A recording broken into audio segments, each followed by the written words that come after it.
että oliko se niinku oma koira vai Oli se oma. oliko siellä jotain suuria ylläreitä? Oli se mun mielestä hän oli. Joo, tommonen se on. Joo.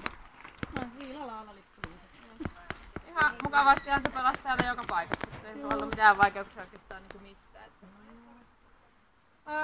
Laukaukset, no vähän ensimmäisen laukauksen jälkeen, mutta sitten toisen jälkeen ei enää mitään. Me laitettiin se laukaus kokemattomaan, vaikka ei sillä niinku sinällään mitään siinä säikähdyksiä ole eikä muuta, mutta että pikkasen siihen ekaan se reagoi. Juoksupäästävyys +3 hyvä tahto, juoksupäästävä avoin. Kaikki tilanteiden jälkeen ihmiset oli ihan jees ja ei sillä ole niinku ihmisten kanssa mitään. Kovuus +3 kohtuullisen kova. Heitellään tuolla pimeissä tuolla ja minkä keretään, niin ei ne millään tavalla jarruta koiran menoa ja eikä muutenkaan. Että se pelaa niin kuin joka paikassa tosi hyvin eikä jää paljon muistelemaan näitä epämukavia asioita. Temperamentti +3 vilkas. Alkaa olla vähän sieltä vilkkaamman päästä, että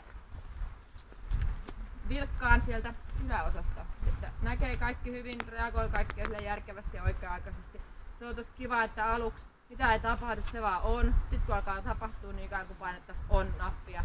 Että sitten niin aletaan tehdä, mutta sitten se niin ei katso tarpeelliseksi pyöriä ja häärätä mitään ylimääräisiä silloin, kun ei mitään tapahtunut.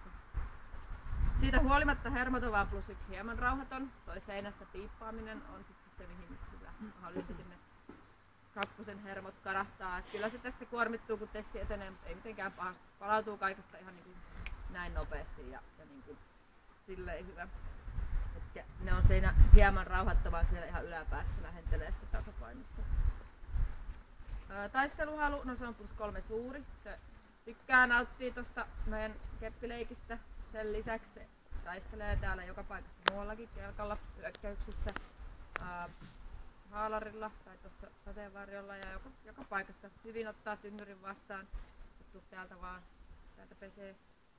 Puolustushalu +3 kohtuullinen hillitty, se on siinä niin kuin ihan mukavasti mukana ja puolustaa sua. Terävyys +3 kohtuullinen ilman jäljellä jäävää hyökkäyshalua, että se on siinä mukana. Ehkä siitä semmoinen hirveä aggressiivinen rutistus puuttuu, mutta kyllä se niin ihan silleen vakuuttava on. Kunnes sitten ihan lopuksi pikkasen väistää, mikä on ihan järkevästi. Sitten lopuksi toimintakyky. No, tää on aika harvinaista herkkua, +3 suuri. Eli siis se oli oikeasti tosi rohkea koira. Se oli kelkkaa katsomassa ennen kuin kelkka pysähtyy. Se oli tynnyrin kävi tsekkaan ennen kuin tynnyri pysähtyi.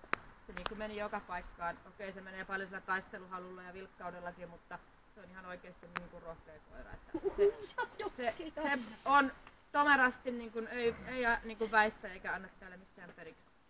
Mistä ei saada miinuspisteitä ja loppupisteeksi teille jää 230 ja hyväksi.